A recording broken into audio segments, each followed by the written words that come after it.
Hello, everyone. I hope you had a good time in family groups and in the seminars. I got to go to a seminar, but it was really great learning about some new things. So we have our question answer time with Danisa Suarez today. And she had a great topic last night about mental health, and some of you submitted questions, and we'd love to hear her answers. So just a reminder who Danisa is. She's born in the Dominican Republic, but she moved to the United States with her husband, Jorge, 24 years ago. And she's an author, an international speaker, pioneer, and successful entrepreneur who believes in women's God-given potential. She's very gifted with speaking about sexuality and identity issues. And so we get to explore more of that with her today based on your questions. So please welcome Danisa. And if you have questions that you did not get to submit, you can post them in the comments, and hopefully we'll get a chance to talk about those. Hello, it is so good to be here again. You guys are so much fun. I did not want to end yesterday. So we'll continue the party today with your questions, and hopefully there'll be more clarity about your mental health and the way that you want to live your lives. Thank you so much for joining us, Danisa. So we'll just get right into it. So the first question is, as a Christian, do you think there are any spiritual aspects at all to mental health issues? Yes, the answer is yes. We are created three-part in one. We are body, mind, a spirit, and soul. So everything is interlinked. And definitely when our spirituality is not handled well, it affects our mental health. It affects our body. It affects everything. So definitely there is a connection between all of the different aspects of our lives. It's not, and that's why I love approaching mental health from a holistic standpoint. We look at exercise, we look at lifestyle, we look at our spiritual practices, and we look at what science has to say in how it affects our body, the way our body responds. Yeah, I noticed in your talk yesterday, you brought in secular sources and biblical sources as the holistic view. So that's great. The second question you guys voted on was, when our Christian brothers and sisters are struggling with mental health, how can we help? And then especially when they're pulling away from church, prayer, and scripture. One of the things that I find most effective is staying away from lecturing and mothering and giving advice to people. Sometimes all they need is a presence. It's a body that is there walking with them, that even though they're isolating, we're remaining present with them, even in silence. The skit yesterday was so powerful. It was so funny, but it was so real. How people start telling you, oh, forget about it, or like, don't do that, or like Christians don't do that, or make you feel weak or make you feel not good enough when we're going through difficult things. And the person that is walking through depression or anxiety doesn't have the mental clarity at the moment to sort things out. So sometimes even when we say something, there is not registering. So I would say when they're doing that, you approach them, you stay there, you go, you remain with them. And as windows of opportunity open, you can share little bits and pieces. If you've gone through the same thing, you can ask questions. What do you think will help more? It's like rather than tell people 1, 2, and 3, because most of you are not professionals of mental health. Now, if you're a spiritual guide, you might be more resourceful into, and even if you're not, into praying for them and, what, I've got your back. And even though it doesn't make sense, I'm here and I'm praying for you. Always in a positive, uplifting way, rather than in an instructive, take action, you're being lazy kind of attitude, which is the most common that we take. So not fixing their problems with being a present comfort in the midst of it. Yes. Christopher Pang asked a great follow-up question to our previous question, because he referenced the spirit and the soul and the interconnection between them. So he asked, what's the distinction between spirit and soul? Wow, that's a good question. And for some people, there is a blurry line in between them. But, the Lord, the way we connect with the Lord is through our spirits. The way he speaks to us, the way he reveals himself to us. When we're in prayer, even though we're using sometimes natural biological resources like our voice, like the movement of our body in worship and prayer, we connect in the spiritual. Now, the spiritual permeates the rest of who we are, our bodies, our soul, which is our mind, where our thoughts are stored. I say, obviously, I am a believer, I am a Christian. So I would say the spirit is the thing that needs to be the healthiest, the most well fed, so that it translates to the rest of us. And that would be the difference. The scripture talks about meditating in the word, the renewing of our mind, and all of those things. Even though we use our natural biology, our brain, and all of that, it is infiltrating the spiritual so that it affects the mind and the body as a result. There's probably the most commonly used form of therapy, which is CBT's cognitive behavioral therapy, which I believe in just because it seems inspired by what the Bible talks about. When we bring in the Word of God and the revelation of the Lord to our minds, it comes and it just affects everything else, and it changes not only our attitudes, but also our behaviors. Like what you said about we're the healthiest when our spirits are healthy.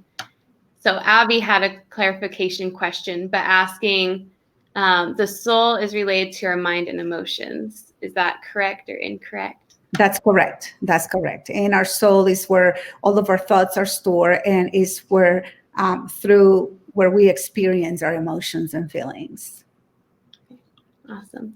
For the sake of time, we're going to go to the next question that was submitted. So, how do we tackle low self-esteem due to society judgment based on superficial looks, bullying in childhood, and balancing efforts towards career building? Yes, one of the things that I spoke about yesterday was identity, that we need to remain in touch with who we are throughout our entire lives, because there are seasons where we understand a purpose, and God has let us see some of who we are. But as we continue to grow and mature, there are more things that are added or given to us as assignments that determine more of how comfortable we feel in the roles that we're playing in our lives. But we cannot allow those things determine who we really are, because who we are comes from what God says that we are. It doesn't come from me being a mental health therapist. It doesn't come from me being a mother. It doesn't come from me being popular, or from something that I do or that I'm good at, or from a gift that has been deposited in my life. My identity comes only from what God says that I am. And he says that I am his child, that I am beautiful, that I am perfect, that he took the time to make my curly hair, my big eyes. Well, not my lashes. These ones are extensions, but most of what we are, he has taken the time. And that is where our sense of identity, who we are, our worth, our value comes from. And as you are navigating profession, it is very important that you stay close to that, so that your choices are not trying to add value that is not a value that needs to be added to yourself. I love that. Getting your value from God instead of the other things. It's so easy to find value in other things. I've been recognizing that more and more in my life lately. So we have a next question about suffering. So how do we know that suffering is a part of God's process to building us up versus suffering from disobedience? That is a very good question. And I guess we will experience suffering from both ends, because sometimes like the fire refines us to bring that purity in gold, that the scripture talks about. And it's necessary that we go through that suffering. Plus, the scripture talks a lot about, that we will go through suffering, but also the consequences of our choices, which is the suffering that comes from sin. I feel that what makes a difference, what the most important thing is, that we get the message of what is it that we're supposed to learn from this process, that we don't allow these processes to come to our lives, either because we brought them or because the Lord has brought them to us, without us understanding how is this supposed to make me better? How is this supposed to change me or to help me grow? I feel that that is the most important message, because we will sin. We will mess up. Everybody will mess up because we're still here. So even though we are trying not to, we will. And God will not leave us the same way that we are. So he's also going to take us through processes. So the suffering is going to be part of our lives one way or another. The thing is for us to understand why and to try to see, because if not, we're going to go through the course again. We need to pass it. If not, we need to retake it. So it is important that we kind of like get the message so that the next suffering or the next season, the next process is teaching us something different and making us a bigger person. Learning through the suffering. Yeah, because Jesus probably suffering. There is a related scenario to the previous question you answered about identity and how to handle that with value. But someone is sharing, she feels frustrated when friends try to give advice, which is very common in Asian culture. She knows they're good intention, but doesn't know how to stop them from doing it. Do you have any advice for that specific scenario? I feel that, learning to set boundaries, not being afraid that it's going to be a reflection of us being weak, not being able to hear advice, of us being proud, keeping a heart of not wanting to hurt and not wanting to offend. I feel that we need to say, I hear you, that is not my case, or I hear you. Right now, what I want from you is just to walk with me, or just to be here with me, just to hold me, or just to support me. We will go through the sorting out the advice and the next steps at another moment. Or I'd rather hear those steps from my mentor or from my pastor or from my whoever. And for us to be clear, especially if these are relationships that you're nurturing, that you want them to be in your life. There's some relationships that, just listen to them and ignore it. It's not worth it spending the time, because they're not people that are going to be in your life. But if this is a friendship that you really want to preserve, then being honest and being vulnerable about it, I feel, is the best way. That's great advice. We're going to go back to the submitted questions. And there's a few about what if you have a medical diagnosis, like, for example, Alzheimer's, nymphomania. So the general question to that is, can I still serve or live for God with a medical diagnosis? And the answer to that is yes. You're going to notice that I try to emphasize the glass half full. I look for the silver lining. I am hopeful because the Word of God is hope. I look at research, and I think I shared that yesterday, with the idea of seeing what are the challenges that we're going to change. So when you hear, for example, divorce is at the highest rate, okay, so what that tells me is not be discouraged, there's going to be breakup in marriages. No, what that tells me is you have an opportunity to help that number be different. And that's the way I want you guys to look at any diagnosis that has been given to you. As people that want to live to please God, what are the boundaries that we need to embrace? What does the Word of God tells us on living day-to-day lives? And for some of you, it may look different. There are some things that are broader things that are common to everyone. But for example, some people cannot handle a simple romantic movie that doesn't have any inappropriate, scenes or anything like that. By the simple fact that there's romance and something going on, I cannot handle that. I feel that because that is lacking in my life. It sends me to a place of sadness, or to a place of acting out, or to a place of connecting inappropriately. But for some others, that it's not a problem. So you need to determine, what are my boundaries? Well, if that's what they're doing, I know I cannot watch those movies, even though there's nothing really of inappropriate content, because they're not good for me. So people can hear a secular song and get happy with it and like find some joy, but some people can't. There's some words that stick to their minds and start affecting who they are. So I would say, to the diagnosis that you have, whatever that is, a sexual disorder, a mental disorder, even a physical disorder. I have these two particular friends with Down syndrome. One is an evangelist, and you've got to see the people that come to Christ when that kid is speaking. And I'm talking about like stadiums, okay? And he has not allowed that to be a something to stop him from the calling of God in his life. And the other one is an intercessor and an encourager. And when we have big things, like we send in, a note, hey, Matthew, we need prayer for this. It's like, because we know he's going to be on it. It doesn't matter what it is that you have. You can have cancer and be, on a bed, going through the worst of the processes and still be able to accomplish God's calling for your life. Find the way to have that outpouring from you, that giving from you, even in the worst of times.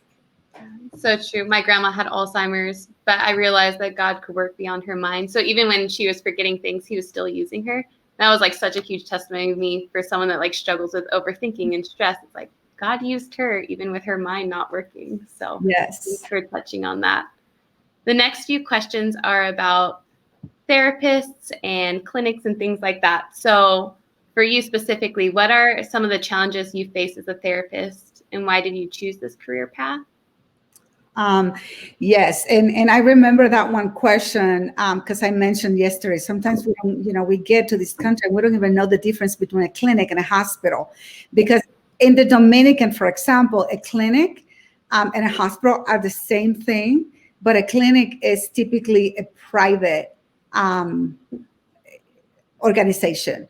So it's a little more higher end, or is smaller, but they do the same things. Here, clinics are more like a doctor's office, or a place that offers different services, but it's not like a hospital that you stay at, or that they perform surgeries and that kind of things. I chose this field since I was very young. I knew that this is what I wanted to do. In part, I'm assuming because I come from a very dysfunctional family. As I grew, then determining which path, like specifically in mental health, I believe because of all the unfairness and the differences in my culture, and as I became exposed to other cultures, trying to integrate all of that and to reconcile it and to find a little bit of that. And I know they asked, what was my education. I am a licensed professional counselor in the state of Colorado. I studied, my master's degree was in counseling psychology. So I do have that training. And I did post-grad education on sex therapy, like legitimately. I have a certification that I did on sex therapy.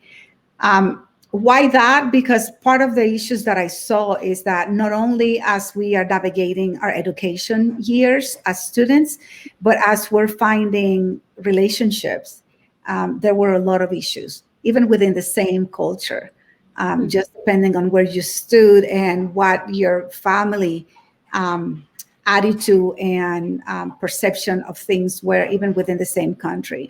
So I decided to specialize in the conflicts of intimacy, relationships, and sexuality. It's pretty cool because I work with my husband. We do couple-to-couple work. It's pretty typical. And we do a lot of relationship conferences, not only for married people, but for youth and singles, because we get to bring both perspectives, male and female. So it's pretty fun. Did I miss anything else on that question? There was like a few questions in that one. I think you covered it, and you actually covered a future question about difference between clinic and hospital. So Okay. Good. there's a question, a follow-up question in the chat about this. So what would you say to someone you know who really struggles with severe mental issues, but only wants to go explicitly to a Christian therapist or counselor? Should they consider a secular one if there's no Christian one available? Okay, so at the time of choosing a therapist, I do believe that this is very important because this is someone that is going to be speaking into your life, that is going to be guiding you through life, through very important issues. If what you're experiencing as a student is anxiety and depression, I believe that most universities do have either people in-house or people that they outsource to that are part of the network that should be sufficient. Now, if this is something severe, and I'm not going to go into what makes depression or anxiety severe. You can go to Psychology Today, you can go to WebMD and look at all of the symptoms for that. If you have quite a few of those and you know that you're feeling out of, sorts, then it might require something a little bit more special, someone a little bit more that's what they do as the bulk of their work. For some things, like anything related to identity, sexuality, definitely you want someone that agrees in faith the way that you believe. There are people that are going to give you homeworks or answers that are not necessarily according to what you believe from the Bible. And sometimes even for depression, people want to medicate immediately. And I believe that we need to address our spiritual issues, try to bring them in alignment with what our body is responding and how our body is reacting, and try to use natural ways first. That is our first approach. Exercise, changing the foods that we eat, the supplements that we take or do not take, and make all that part of our cycle, and then see if there are some chemical imbalances and there are some legitimate issues in our body that need to be addressed differently. So it is very important that you know what the person believes. And these days there are profiles for professionals online that you can read upon. You can read ratings from other patients to see if you feel comfortable. And I try to tell people, try to always use someone that someone else has used. Ask a friend, who do you use? Who has your family used? To get to someone by referral, not necessarily just and then if you have an insurance, look through your insurance, who is in the panel of your insurance, and then research them to figure out who is that person. If finances are an issue as an international student, because that is a reality, I would say, and you need to use a therapist or a psychiatrist or someone that is not a Christian, make sure that you have a mentor that is a believer that is going to walk that with you to help you sort things out. It's not necessarily a no, but you need to have someone help you through that process. Like how you mentioned that this person's going to be speaking life into you. So it's good to do your research beforehand. Some of the questions submitted you already kind of touched on. So I want to go down to another one that I think is important. It says, how can I understand people going through depression, especially if they're expressing moody behavior? Depression and anxiety are probably the top ones for us to have to encounter and deal with personally, seasonally, or with loved ones, people near us. So I would say educate yourselves, read articles, again, from research universities. Don't be reading stuff from the magazines that you see at the register when you're checking out at a grocery store. But go to respected universities, focus on the family. There are some good institutions out there. Read on how depression manifests. Read on how other people have handled it so that you can easily identify it, so that you can say, oh, I'm starting to feel depressed. Oh, yes, it is getting to be winter. The days are shorter. There's not as much light. People put, those warmer lights to help them. Or people put the color yellow around the rooms to help them with the pressure. Like, educate yourself. There's a lot of information that is good information that is accessible to you on the web that you can become not only more educated, but access easier for what to do and how to process things with yourself or with other people. Thanks, Danisa. There is a follow-up question to, you had mentioned natural approaches before you go into like clinical approaches with medical issues. Someone is asking if someone is suicidal or self-harming, she's aware that they're separate issues. Would you still suggest a natural nutritional approach, or would you say that medication is immediately necessary? Well, an intervention is immediately necessary, and sometimes a call to 911 is imperative.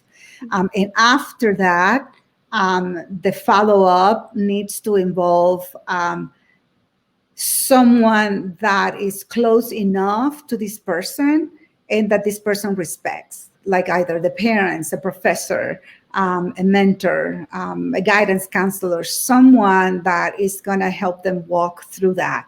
And in those instances, even though, and let me make this very clear, I believe that the Lord heals. I do believe that this day and age, God heals, changes, transforms, frees people. Sometimes that process is not necessarily how we anticipate it, because God does, however, and in whatever timeline he pleases. We cannot dictate to him, heal me today, heal me within a week, heal me within a month. So what I say is we want to be safe. And God has created science. God has given people the intelligence, the resources, the creativity to produce things to help us. So in that process, you may start with a doctor's treatment. And it could be that in that process, as you receive healing, you go disconnecting slowly from that process. But there's got to be a professional that is an expert involved for whatever one of those cases is, suicide or self-harming. That's good.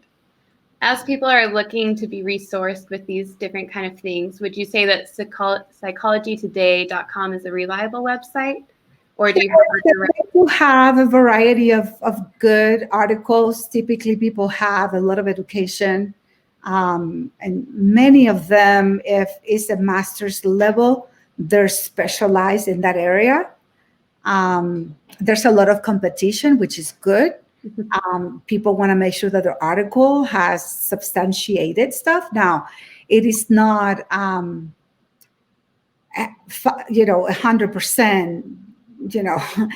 proven that they're amazing, but there's good stuff there. And I would say universities, there's big research universities in the United States and throughout the world that all they do is research and investigation for different things of mental health. In the slides of what I shared yesterday, there's NAMI, there's another institute, NAFSA, that, it's for, it's the National Association for Foreign International Students. And in those websites, typically you find good resources and good links that help you with information. Awesome, thank you. There was clarification that was needed. When you said arch stress, is that a technique? Or what does arch stress mean? No, and I don't remember what is it that I said. I am sure that that was a typo on the slides. I didn't really go through my entire talk to try to find where that was. So I'm sorry, I cannot remember that. That's totally fine. I'm going to jump back to the questions that were submitted because we have limited time. But there was a good one about international students and dealing with these things. So how to get help from doctors, therapists, counselors with the language barriers. It's tough to express thoughts in foreign languages, and that even gives more anxiety. Yes. And there are every day more and more therapists of different ethnicities and different languages. Like I do both languages, Spanish and English. And there are cases that sometimes I take only because I know I am the only Spanish speaking therapist in the area. and I will take it. It's not necessarily what I do most of the time, but I feel that I'm going to do better than someone that is a native English speaker with that particular client. Asian, like there's a lot of Chinese. I mean, there are more and more. Psychology today is actually a place where you can search by language as well. It will allow you to search on some languages. Some of the things also is the empathy of the therapist would allow them to take their time to ask you again and to ask you in a different way. Don't allow the language barrier to stop you from seeking help. It might be that the chunk of time that is really good on a session is only 30 minutes, even though you're paying for 50 minutes. But don't let that deter you and do nothing, because you can clarify and you can say it in a different way, and you will in the end get what's going on. Our training, it doesn't matter what language we speak, always includes multicultural approaches, a lot of empathy ways, so that we can connect with people and so that we can try to understand. Believe me, there are people that speak the same language that hardly use any words, and you're trying to figure out what their problem is, and they're not telling you much. And it requires skills to try to get that. So don't allow the language barrier to be that one thing that separates you from health. Thank you. What would you say to people who are trying to find a Christian counselor? How would they find a good Christian counselor or therapist? Focus on the Family has a very, very, very refined process to allow people to say that they're in their network. I am one of their network counselors. And I think the one thing that they were missing was just to get by blood type. They want to make sure that you're scriptural, like really, like you have a good foundation on the big issues of Christianity, that you handle those well, and that even on things that we believe in one way, that we can exercise enough love and grace to navigate issues with people that may not be necessarily things that are acceptable or ideal in the Christian environment. So I would say focus on the Family, check on their network of counselors. And see what they can find through people that have already been networked. Yeah. Leticia asks, what is your advice for international students who want to pursue a higher degree beyond bachelor's, but legal and financial barriers discourage them? Yeah, that's a tough one.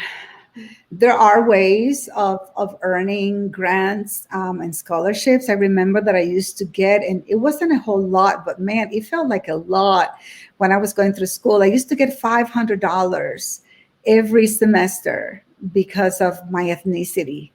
And it made a difference. I mean, between books and transportation and stuff.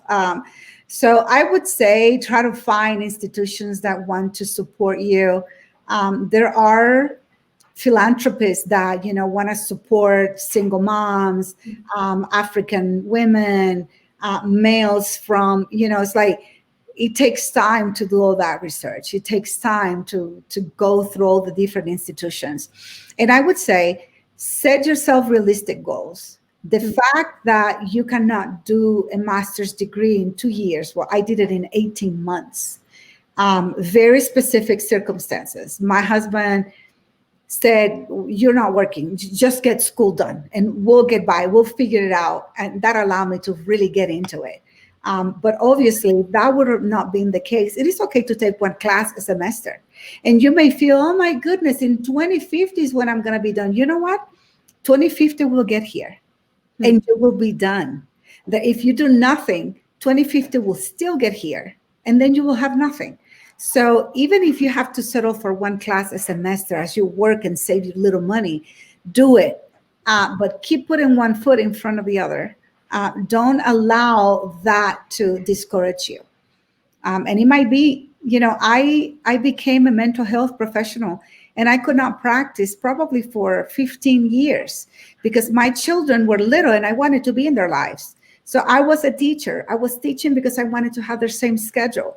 Now, my dream was still there. It was still alive. I still wanted it. But during those years, investing in my kids was more important. So it could be that this season for you, you're going through something different, but don't lose sight of what you want in the end, and that you're working to get to that place at some point. Yeah, setting those tangible goals is important. Else it's just overwhelming and daunting. Yes. We only have time for about 3 or 4 more questions. Just know, Danisa, someone asked a question about how you got so fabulous. So people are seeing how fabulous you are. There's a good question about the specific pandemic time that we're in. Have you met a good number of international students during the pandemic who've asked for help? And how was their recovery, and how did the sessions go? I've actually met a high number of everyone very affected by the stress, anxiety. These are times that we were not prepared for. And some things that are for sure were not. I couldn't go to my office. A lot of people had to do, people that are not children people were at home, homeschooling. Women that said, I would never homeschool. My friends are homeschoolers. Children that said, I will never allow my mom to teach me, stuck with their parents at home. Universities like you guys, doing everything online. Being someone that needs the physical stimulus, like the real environment. This online thing is not for everyone. What I find is, number one, going back to our faith and our dependence on God. God knows it all. He owns it all. And even though it may not look like it, he does have it all under control. And that is our hope. We need to be reminded with scripture that is our hope, that is our source. But also writing down our day-to-day. I am the kind that I have a vision board already for 2021. I like to look at the bigger picture, some of the things that I want to accomplish. But something that I've learned through this pandemic is that it might not be that. That might be just a reference source. How am I going to get by this 1 week? And how can I make it this week? Again, I gave you guys yesterday some key points on how to stay mentally healthy. Sleep, exercise, your diet, relating to people, having a faith community. I love what Bridges International does. I love this community that is being created. These are the things, talking about it, not hiding it, but processing it is important. And what are some of the things that you do have control over? Your sleep, your time, how you're managing it, what you can do. And those are some things that you can set specific goals on a daily basis for yourself, so that you feel that there are some things that are within what you can manipulate and what you can produce and see results from. We're going to transition to more of a spiritual question with disorders and demonic possession. And then we'll have one final question, which is Vivek's question after this. So this question is, what do you think the difference is between mental disorders and demonic possession? Do they relate to each other? Oh, they can relate, and they can look exactly alike. And they're both very real. And I think that that's the most important thing. I don't want you to be distracted by, number one, ignoring that there is demonic possession, or number two, ignoring that there are tangible chemical disorders and issues within your brain that need to be medically addressed. I feel that depending on the community that you have, the people that surround you, there will be an understanding of spiritual sense or a need for professional help. Unfortunately, there are churches still today that completely dismiss science and the professional and the legitimate issues that the brain can have and that the body can develop. But when someone has cancer or breaks a leg, they do take them to the hospital to get a cast and to get radiation treatments. So I'll say You want to get with someone that you trust spiritually. You want to go through that process of fasting, praying, proclaiming the word, and seeing what, spiritually is revealed to you to take action spiritually. But I also want you to have hand in hand what the science that God has provided can do for you. Something that I find is that when it is spiritually, you can see that eventually you don't need the medication, that you are, oh, it makes me too sleepy and the doctor goes lower. But it still makes me too sleepy and the doctor goes lower. I said, doctor takes it away. So, God has very unique ways of letting you know that he has freed you from something. What I don't want us to do is be irresponsible and walk around with a problem that can be solved in a different way. And we are set in only wanting to see one way of healing that seems to be that instant spiritual liberation. They're both very real, but let's not play games with either one. Yeah, that's great advice. Being able to see both and explore both to make sure you're not wrongly diagnosing yourself. We're going to end with Vivek's question. I know there's a lot of other good comments and I wish I had more time, but we don't. So Vivek's question is, after counseling or consulting a therapist, the issue often boils down to people knowing what they should be doing, but are plagued with inaction. Any suggestions on getting over this? Yes, accountability. And accountability is a big thing for everything in our lives, from starting a diet in the new year to having your roommates hold you accountable. What is it that you want to do? You want to cut carbs? Okay, so I'm going to ask you. And okay, it was that carb. And why did you do that? Why are you changing your mind? It's not that I am going to judge you, and it's not that I am going to tell you what to do, but the goals that you are setting for yourself, I want to hold you accountable. I want to remind you that you prayerfully, intentionally determine that this is what you wanted to do. So the same thing with therapy. What did the therapist suggest to you? Oh, that I do 15 minutes of exercise in the morning and at night because that's going to help my depression, and that I stay away from starchy foods, and that I add this supplement. Are you doing that? No? Okay. So do you want to get better? Okay. So how can I help you remember? Do we need to set an alarm on your clock so it reminds you every day to take the supplement, to do the exercise? So accountability is a big, big thing in your lives as students, as international students, as people away from your home and from your little support system that you've grown with, and to learn to trust people and to empower them so that true accountability can take place is essential in getting better from any mental health issues, but any issues in general. Danisa, we actually have time for one more question because I want to get Julia's question in there. I thought it was good. So she said, I appreciate Denise's point on having a spiritual companion in parallel to psychological treatment. Could you talk a bit more on spiritual companion?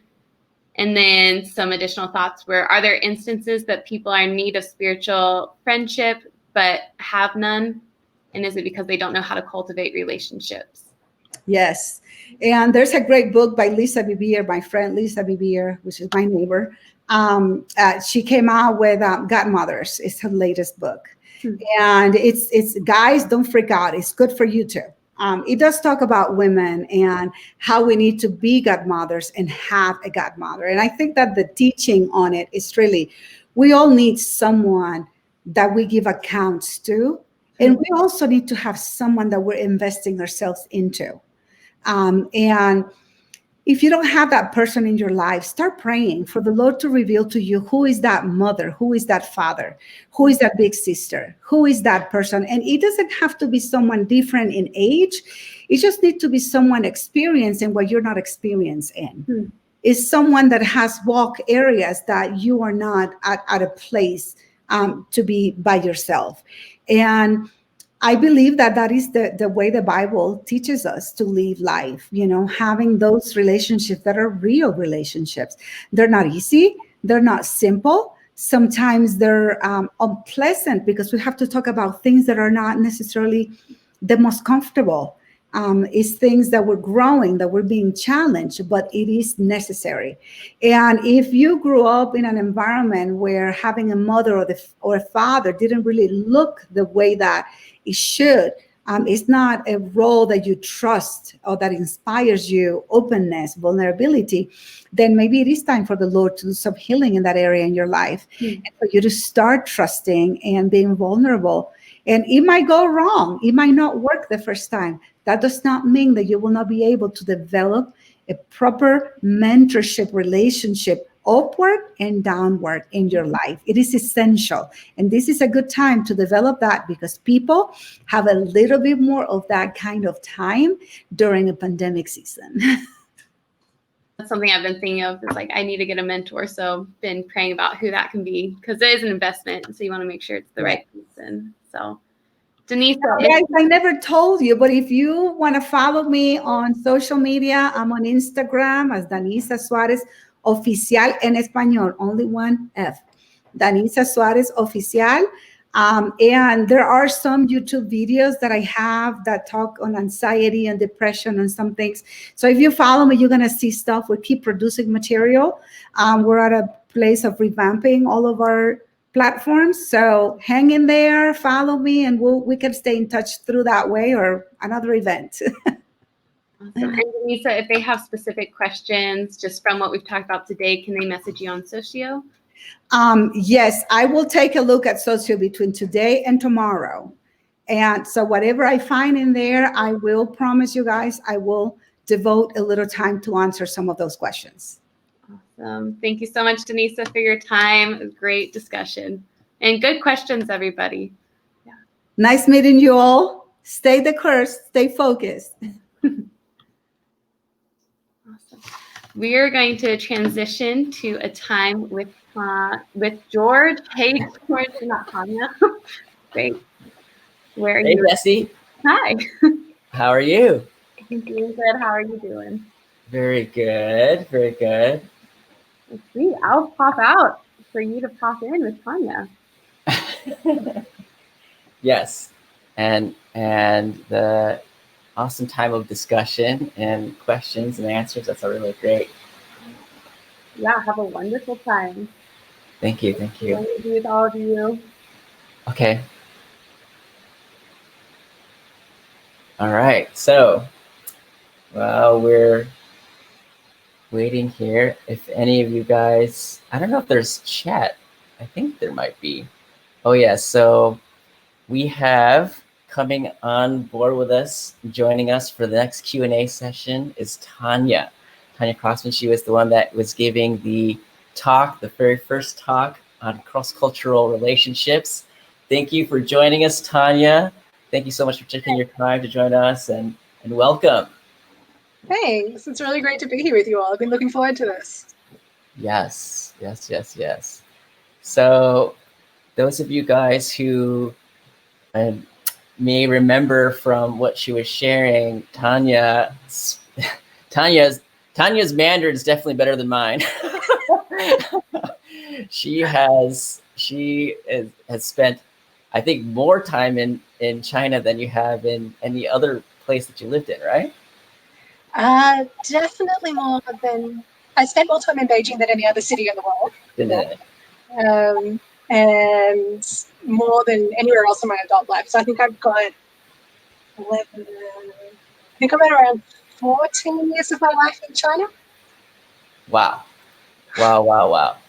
Yes. And I started learning Mandarin when I was 11, so that's 1994. Yeah, and a little bit earlier today, Tanya was sharing with me some funny stories about how she was interacting with people in China and surprising people with her Chinese skills, just them unknowingly, or they not expecting Tanya to be able to know what they were saying and so that's really fun. I'm going to be pulling up the questions here, so maybe if you want to share one of those stories with everyone, and I don't think everyone got to hear. I mean, I got to hear that fun story, so I think everyone else would be entertained that Well, stereotype? what's fun for me is that, it happens in China. Sure, that's expected, but it happens to me in Australia as well, because a white girl in Australia is really not expected to speak Chinese. But I lived in Australia for a couple of years more recently when I was doing my Master of Divinity at a seminary, and I lived in an area that was surrounded by Chinese suburbs, and so. I think my favorite was I had a favorite little Chinese restaurant. There was a couple in a row, and I went to, of course, the smallest, cheapest looking one because it had the most authentic food as opposed to the fancy one next door. And I got to know most of the staff and especially the owner quite well. I had my favorite orders that weren't even on the menu anymore, but I'd order them and they'd make it for me. But one day her nephew was in there taking orders and he didn't know me, but he comes to take the order and I just rattle off my order in Mandarin without looking at the menu because that's what I do when I'm there. And he's really confused and he doesn't know what to write down. And eventually, he goes off to his aunt and says, I don't know what to do. She comes over, takes the pad.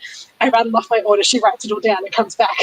And she says to him, her Mandarin's better than yours. And he's just because he thought I was speaking English and he wasn't understanding. I was his favorite patron. So anytime I'd walk in, he's like, "Hi, hey, how are you? How's things?" It's I loved going there. It was like home. Wow, I just love it. I wish I could speak Mandarin as well as you could. As well as you do. That is just awesome. All right. Well, we have a lot of questions, so we should just get right into it. And I know there's a lot of people wanting to know a lot of wonderful things here. So we have some questions here. And the one that got the most votes, I suppose, not surprising, is about marriage relationships, cross-cultural marriage relationships. So the very first one that we see there, it says, as a single person, I'm scared that my complicated cultural baggage and someone else's cultural baggage will make an eventual marriage hard. Any advice?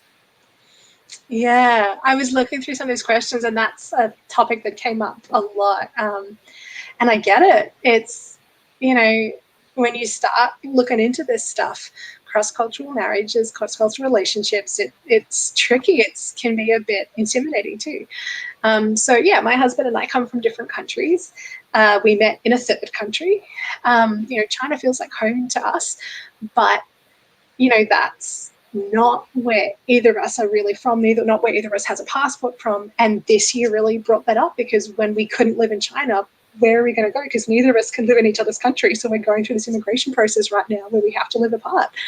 And when we were getting engaged, before any of this COVID stuff happened, we're coming up to our 3rd anniversary next month. And I was talking through all this stuff with my dad. My dad's like, oh my gosh, I never thought about that. I'm like, well, I did. I thought about all of this stuff years ago because this is the world that I live in. And I know that if I marry this person, it's going to be part of my life forever. It's going to be part of any kids we have. It's going to be part of their lives. We're going to always spend our lives on planes and all of our money on plane tickets and immigration issues. And that's just part of it. And so I think it is something that can be quite intimidating. And that doesn't mean, though, that it's not worth it. I actually went and grabbed the book that I wrote because there's a quote in here from someone I interviewed that I think is really telling and helpful. So her name's Tongfa, and she's got one parent from Finland, one from the US. So she grew up as parents in an intercultural marriage. She grew up in Finland, Laos, Thailand, and the US. And she said that she married someone who wasn't TCK. But she said, I married a non-TCK with an open mind and a willing heart. I sometimes wonder if marrying a TCK would be different. But I think once you have been married for a bit and you really get to know each other, it really doesn't matter if they had the same upbringing as long as there is good communication between you. He has learned a lot about my life and he balances me with the knowledge he has. And I think that's the bottom line. It doesn't matter at some point what your differences are because every marriage you have to deal with this. No two people are the same. You're always going to have differences. You're going to have different communication styles. You're going to have different values. You're going to have different ideas about how to do life, where to live, how to do holidays, how to interact with family, how to raise children, and you're going to have to communicate through and process through those issues. The advantage in being a cross-cultural couple is it's really more in your face that those are actual issues you have to work through. yeah, they can be bigger differences, but like I said, they're sort of more obvious that they're things you have to process. I think the scariest thing is when you feel like it's an experience that you don't have a model for. You don't know what it looks like. You don't know if it's possible, if it can go well. A lot of the work I do now is with parents who are living these international lives, and they're really, really anxious about how their kids are going to survive. And a lot of what I do is giving them hope that your kids are going to be fine. They're going to find their way through this. And I do that by sharing the stories of hundreds of kids who've been through these experiences. And so having resources really helps. So if cross-cultural marriage and relationships is something that looks like it might be in your future, reading stories and getting advice from people who've been there is a really, really helpful thing. There's so much information out there. There's so many good blogs. This is one of the best books about this kind of stuff, this messy mobile life. My whole bookshelf up here is resources about this kind of stuff. Yeah, but this messy mobile life, you have a Pakistani woman married to a German-Italian man. She's from an Islamic background. He's from a Christian background. And their 3 kids were conceived and then born in like 5 different countries between them. Yeah, 5. She's a good friend of mine. And so her whole book is about, well, what do you do with all of these different cultural influences and how do you make a life for yourself? And it's all about making a life for yourself. If you and your cultural baggage comes together with someone else and all their cultural baggage, you're going to have to create a life that's your own family, and it's going to look different to your family and their family. It's going to be yours. And I think that's true for everyone. Like the Bible talks about, this is why a husband leaves his father and mother and cleaves to his wife. And especially with cross-cultural relationships, you've got to take that seriously, right? Like you have to take it seriously that you're going to come together and build your own family and your own life. There are several questions about this. What do I do if my family isn't sure about this? How do I introduce a partner to my family? It makes things easy when your family accepts your partner, definitely. But even if whether your family does or doesn't accept your partner, when you marry someone, you're creating a new family and you're creating your own way of living, and it has to embrace all of who both of you are. So you need to learn their culture and they need to learn yours. So when you're dating and getting to knowing people, if they don't respect your culture, don't accept your culture, if they belittle who you are and where you come from, and they're not interested in knowing that part of you, then they're not a partner you can build a life with.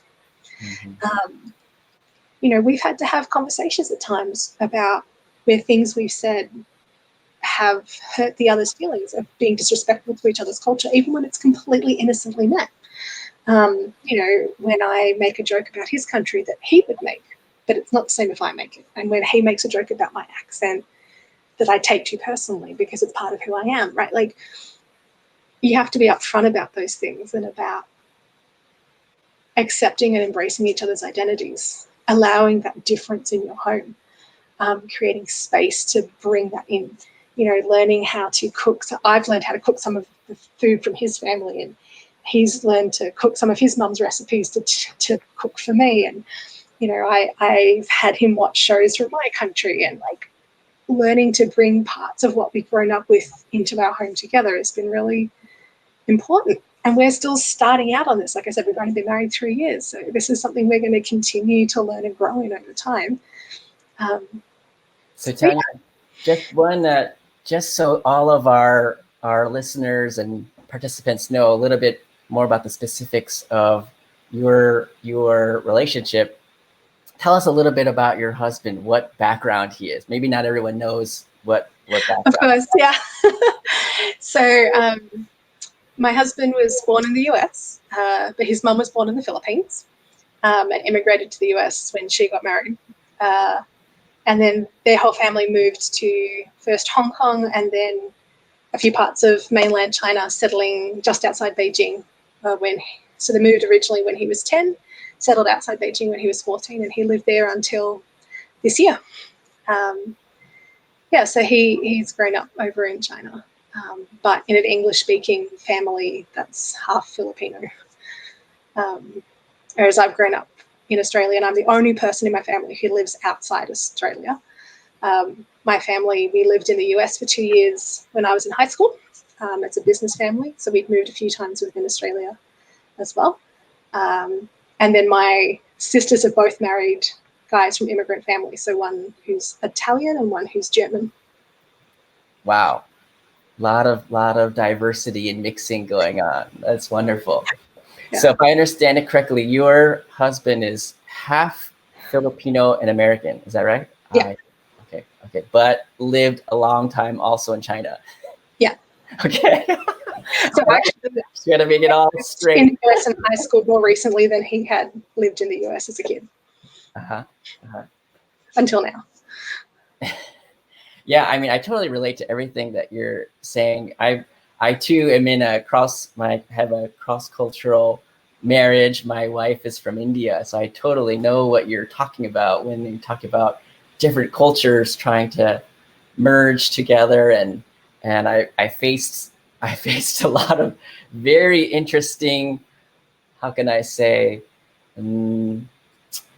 experiences of merging of our two cultures.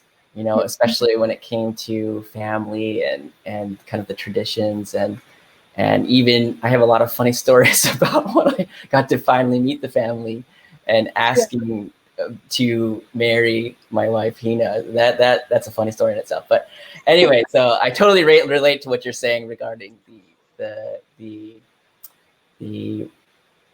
joining and merging of these two cultures and how we have to be like considering each other's culture and especially the best parts and celebrating those.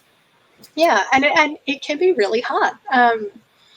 It's amazing how often we still come up against things where we've got different opinions, and you think of Australia and the US as being quite similar cultures, and they're not. They're more similar than perhaps other cultures, and yet we're still finding things that we didn't realize we weren't in sync on. And with our wedding, like there are all these different wedding traditions that we didn't realize that we didn't share. Again, it looks like it shouldn't be different, but it was. And I know so many families and so many friends of mine who've had these mixed weddings. Like my best friend, you know, she's American, her husband's Nigerian. And how do you embrace all of the traditions and make both partners feel equally part of everything? Other friends of mine, he's Australian, but from a Tamil Indian background, and she's Thai. So they had like 3 weddings because they had a Thai wedding in Thailand, they had an Indian wedding in Australia, and they had then a Western wedding reception. So it was like a whole thing. So what were some of the things that you pulled from his culture and yours in your wedding? Well, the fact that we got married in America made everything sort of American to start with. It was everything was American, right? And so it was more a thing of, you know, how do we add some Australian stuff to it? So putting eucalyptus in all the flowers and bouquets. We did signing the register in the ceremony because that's something that happens in Australia. You sign the wedding certificates as part of the ceremony. But we did unity candles, which is something he was used to. We had him as our mothers escorted in, which is something I've never seen in Australia, but was apparently very common here.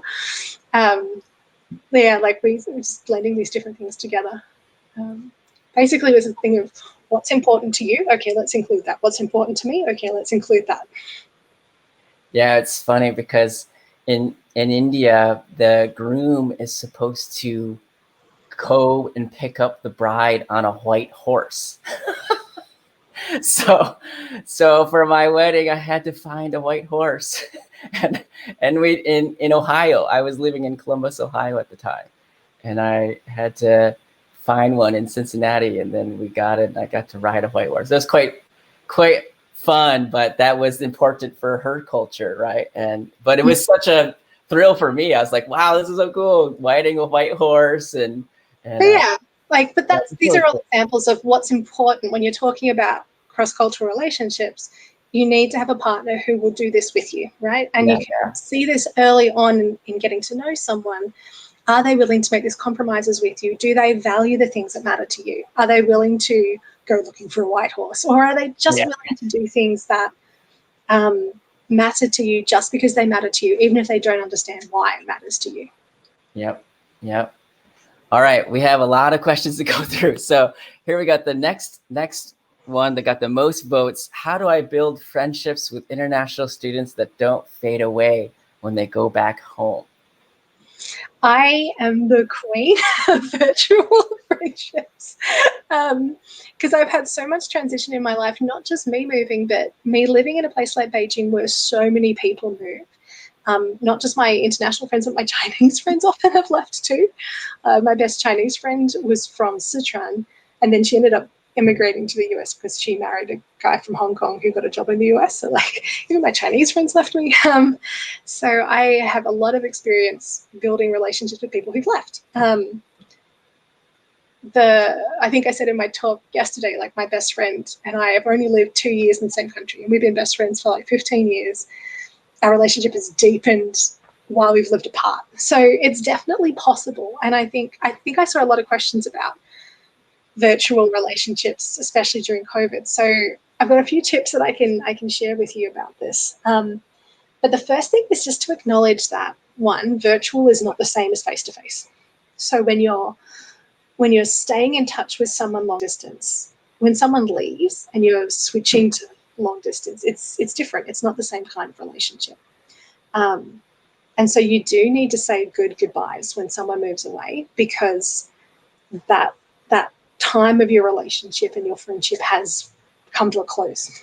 The fact that we have the internet doesn't change the fact that you're no longer living in the same area and you're no longer having that relationship. So, having a good close to that time together is important. And then the other thing to keep in mind and to acknowledge is that not everyone is going to be the queen of virtual friendships, right? Not everyone does well with long distance.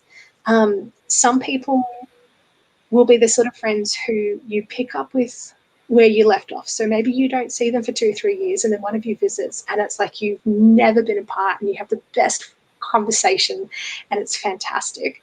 And then you don't hear from them again for a couple of years. And some people you're going to stay in touch with really, really well. Like, every couple of months you'll have a really good chat. And someone else maybe you'll talk to really frequently, like once a week you'll have a catch up. Everyone's sort of tolerance for distance relationships or virtual relationships will be different. So it's really hard to have an expectation of what this will look like, because you don't know. It's going to be different for everyone. So I'm going to give you some techniques for how to do this, but you have to be gracious to the fact that it's going to look different for everyone, and you can't always predict which friends it's going to work with. There's been friends I was super close to and just we didn't stay close when we moved to different places. And there were friends I was like reasonably close to who I became really close to when we separated, because for some reason that type of connection worked well for us. And there's also seasons. Even with my best friend, there are times where we talk a lot and there are times we don't talk much at all, because we go through seasons of our lives where we're more busy, we're more emotionally invested in other things. Like in that time, we've both gotten married, been engaged long distance over continents. She's had a child. We've gone through things where our lives have been very different. We've studied, we've changed jobs, we've changed countries. Life changes, your friendships change, and that's okay. But it doesn't mean that a different friendship is a less valuable friendship. So there's a few caveats. I think it's important to understand that a friendship being different doesn't mean it doesn't matter, and that a friendship that doesn't last as well long term, it doesn't mean that it didn't matter to that person. Sometimes it just doesn't work for whatever reason, whether that's time zones or busyness or just not clicking with that virtual connection. But there are a lot of things we can do. There's a few techniques. One is thinking of social media and a lot of these connections as like little stepping stones, giving you opportunities to stay in touch in little daily ways, so that when you have a chance to have an actual conversation, You don't spend all that time catching up on little stuff because you already know the little things, so you can have it a real heart-to-heart when you have time. So sending each other just little inconsequential messages, like send them a little message that just tell them something funny that you saw or something about your day. Send little high and low points. Not the big dramatic things, just little things about what's going on and what's happening in your world. Just sharing little things, little touch points, keeping them up to date about stuff that's happening in your life. Not trying to only have deep and meaningful conversations, but keeping in touch with just the general flow of things, the sort of conversations you have with someone you see all the time, replacing that all the time stuff with these little, these little touch points. It's amazing how much of a difference that makes in making you feel connected to someone when you know what's happening in their daily life. And so one thing that helps me is when there is something like that, I'm like, oh, that's a cool thing, I should tell so-and-so. Especially if I'm feeling tired and stressed and run down and I don't have the energy I feel like to invest. I'm like, no, it's important. These relationships matter to me. I write out a little story in like a note file or something.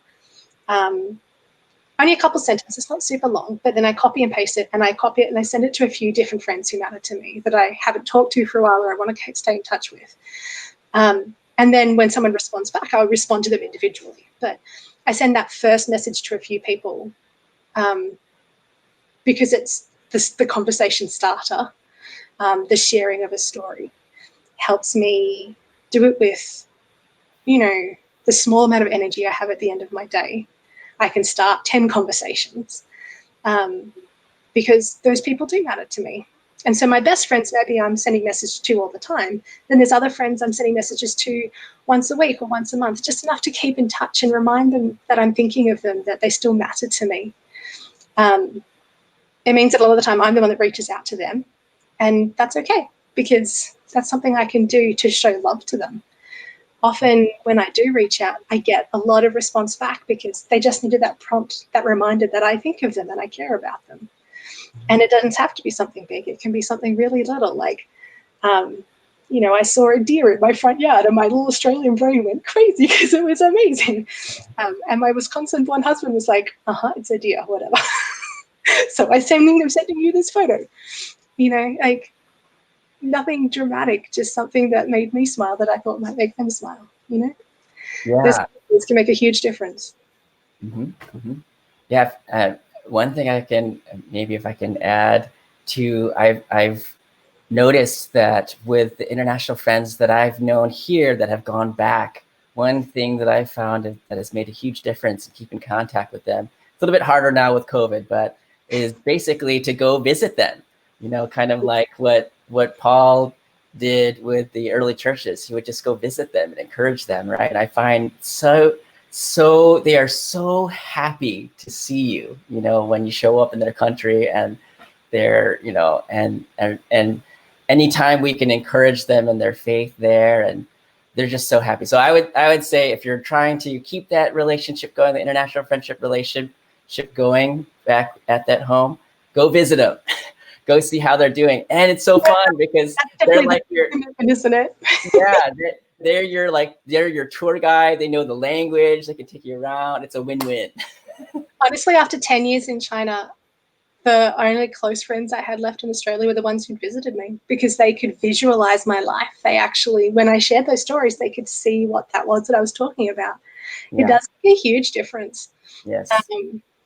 But, it's not possible for everyone, but being able to express that, I'd really like to know your world. Like, can you just show me around? Like, take a video of your day, like show me what it looks like if it's not possible to go there. Like, show interest in that world. You know what I mean? Like that can make a really big difference. And the other thing to keep in mind is everyone uses different platforms. When I'm chatting with people, I'm using like 4 or 5 different platforms because different countries use different things as their default.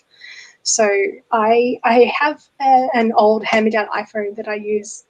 Pretty much the main reason I have it is to talk to my American family, like my husband's family, because that's what they use to keep in touch with each other. The 90% reason I have it. because most of my other friends use other platforms, but that's the only way I can really talk to them easily. My family all use WhatsApp. My Chinese friends all use WeChat. Like a lot of my other friends use Facebook. Like it doesn't like, and so if I want to maintain those friendships, I go where they are, right? Rather than waiting for them to come to me. Like I want to go where they are. Yeah. I go to the platforms that they're comfortable on. Use whatever. Yes. You know, I want to make the effort, right? Like I want to be the one that initiates those conversations and those little conversations.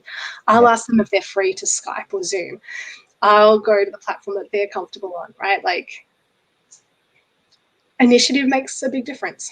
Yeah. Make it easy for them to connect with you. Yes, Tanya, we have a lot of comments.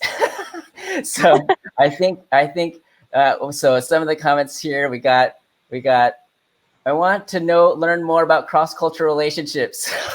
So I think people are really interested in this. And then we had another really great question here that I think should be highlighted here.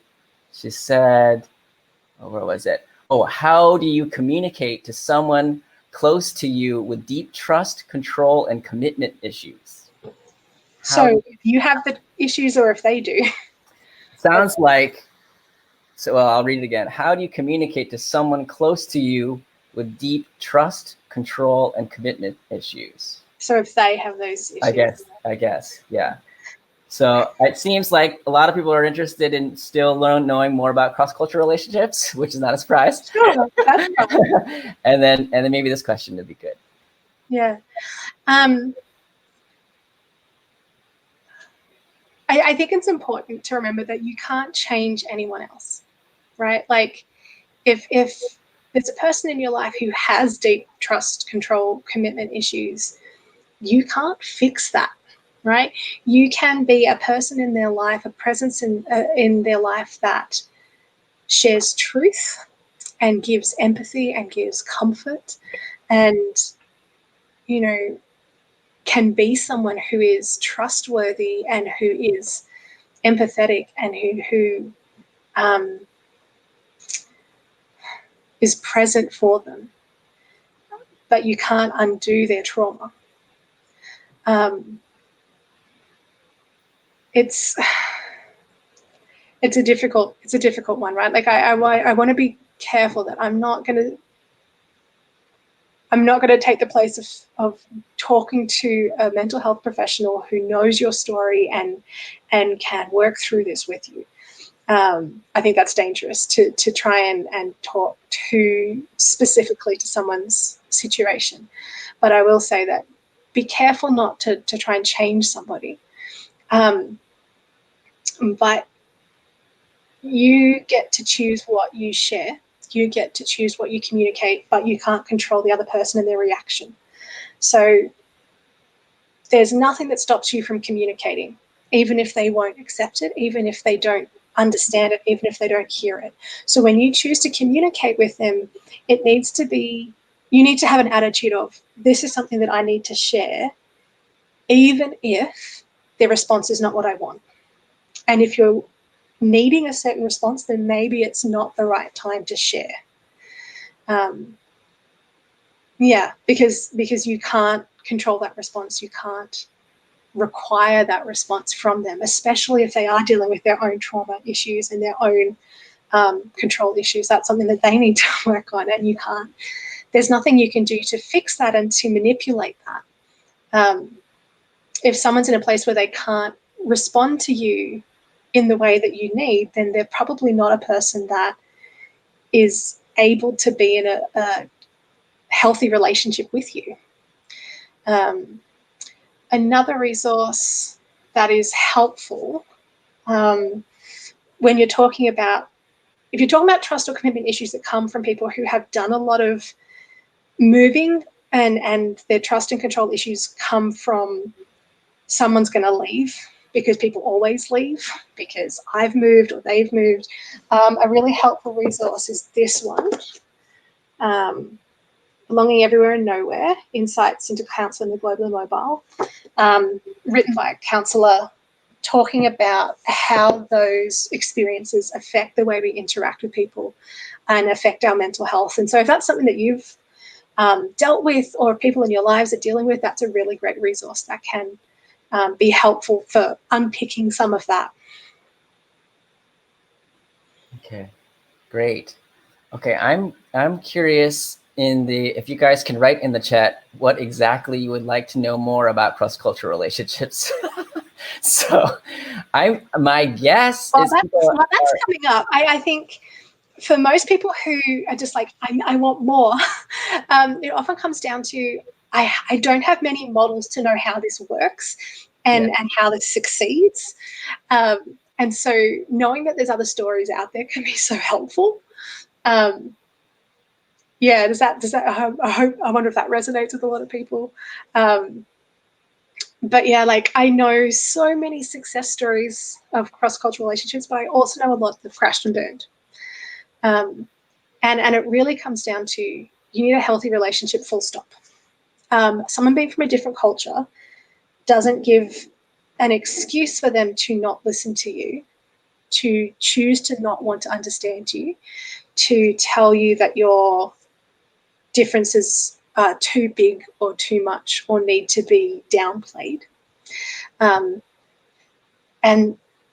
having a big cultural difference also doesn't mean that a relationship can't work, right? Like, what it comes down to is you need a person who you share values with, that you share a direction with, that you're going in the same direction, that you are choosing the same path in life, that you are journeying with together. You don't have to be the same people. You don't have to have the same background, but you have to be choosing to go the same direction from here on and to do it together. There are all sorts of things that make this journey difficult, and having different cultural backgrounds is one of those things. There's all sorts of other things. You can have completely the same cultural background and still have lots of trouble. And you can have completely different cultural backgrounds and do fine.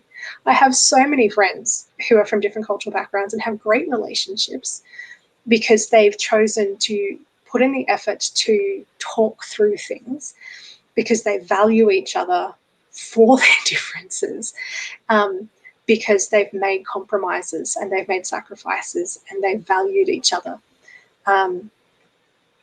There's no one way to do it right. And there's no blanket rule that all cross-cultural relationships will work. And there's no blanket rule that all cross-cultural relationships won't work. There's no blanket rule that you have to have your family fully on board. And there's no blanket rule that you know, that it won't work if you do and it won't work if you don't. Like, every relationship's unique. And whether it's cross-cultural or not, you need to have a good, healthy relationship, full stop. I mean, that's the bottom line. You need a respectful partner who listens to you and cares about you for who you are, not just because of your background or not just in spite of your background. I hope that helps a little bit. Are there any specific questions that have come in? There are a lot. Too many. There was someone who said, what to do if you like someone but you hope to date a Christian but they are not Christian? Is it possible to stay friends with that person, or is it too much of a temptation to be their friend? That is going to depend on you and how you can cope with that situation. Again, there's no blanket rules, right? There's some people for whom that's worked and some people for whom that hasn't, and it's been really dangerous for. When I said, it doesn't matter where you've come from and doesn't matter how similar or different you are, it matters where you're going. The reason it can be really dangerous to date someone and marry someone who doesn't share your faith, who's not a believer, is that it means you're not going in the same direction and you're not journeying the same way, that you don't have those same values. And so putting yourself in a position where that's the future you're looking toward and daydreaming about, take your eyes off where you want to go. I've done that even with a guy I was interested in who was a Christian but wasn't a Christian heading the same direction I was in my faith.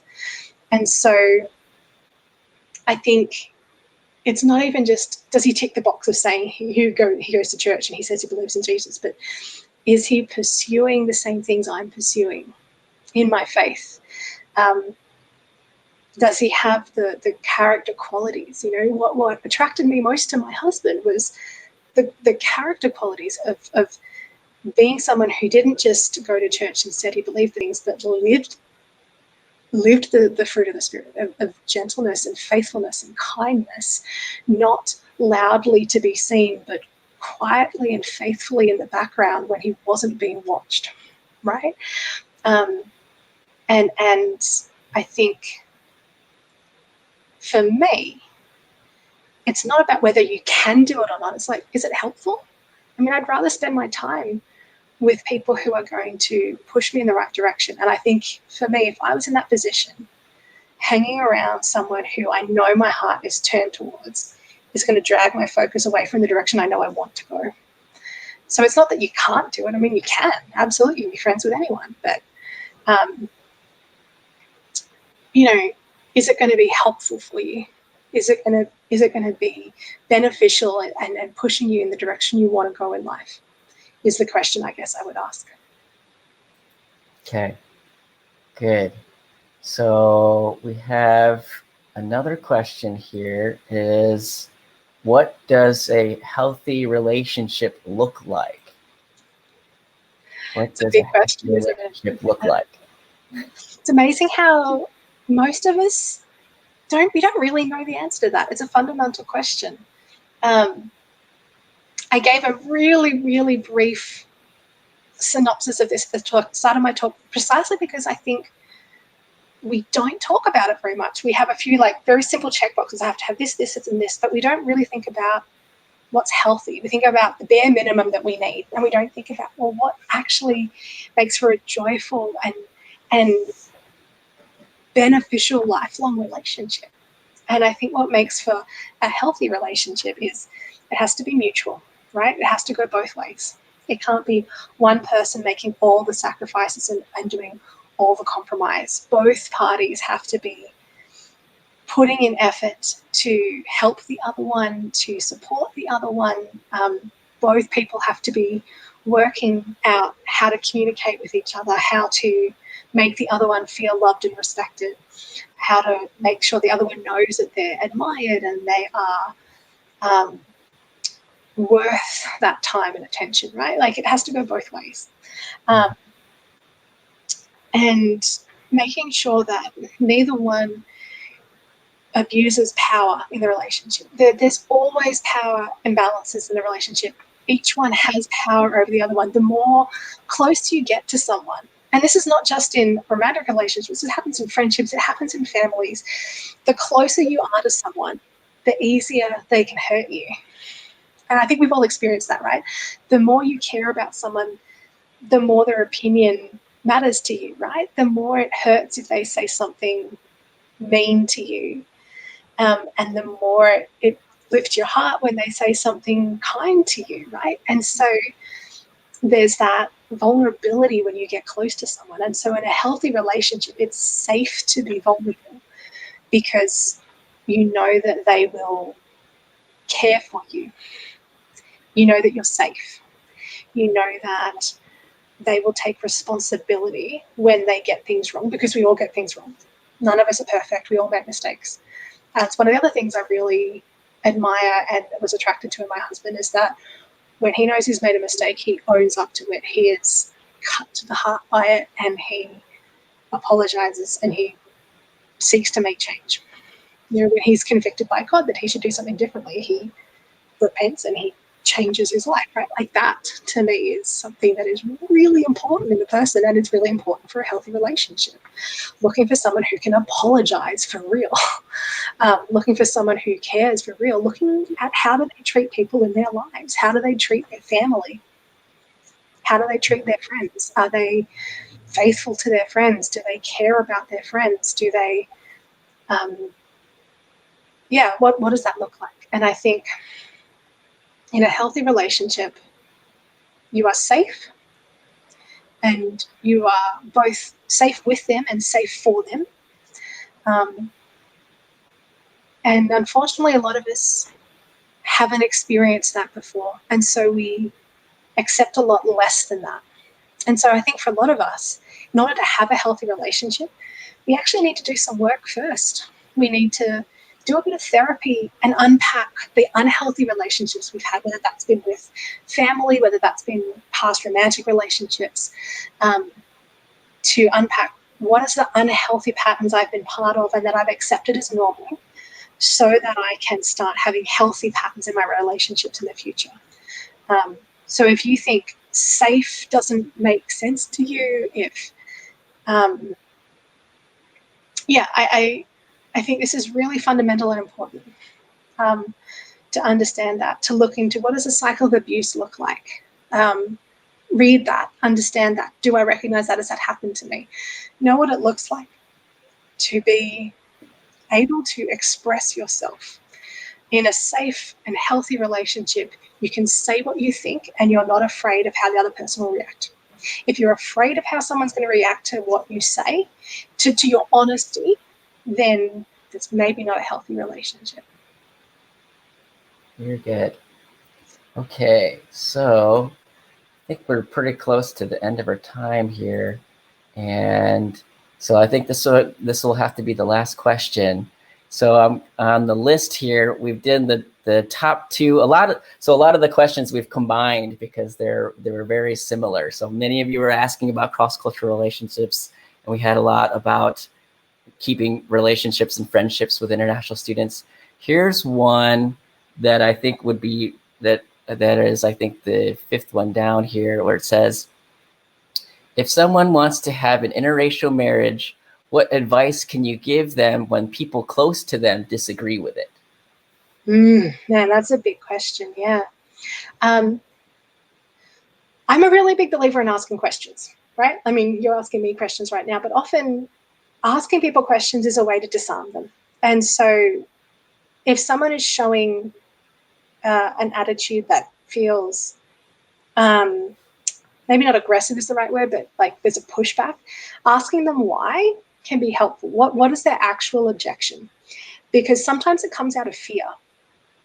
It may come from a place where they've seen people in the past, they've seen people who've been abused or hurt who were in an interracial relationship. And so if it's coming from their own place of hurt, that's very different to they think it's just wrong, right?